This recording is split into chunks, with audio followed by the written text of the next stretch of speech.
বৃহস্পতিবার পবিত্র রাতে কেউ যদি এই দোয়াটি 100 বার পরে কোনো দিন পৃথিবীর কোনো মানুষের কাছে তার হাত পাততে হবে না।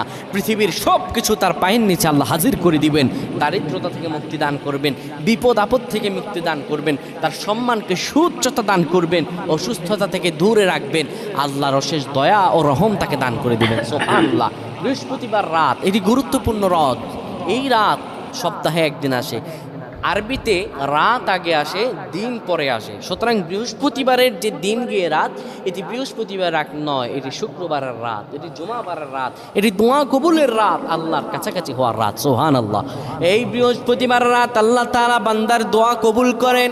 কেউ যদি বৃহস্পতিবার রাতে ঈশা নামাজের পরে পবিত্র হয়ে ইয়া হাইয়ু ইয়া হাইয়ু ইয়া হাইয়ু ইয়া রফিয়ু ইয়া রফিয়ু ইয়া রফিয়ু এই দোয়াগুলো পড়তে পারে 100 বার, আল্লাহ রাব্বুল আলামিন তার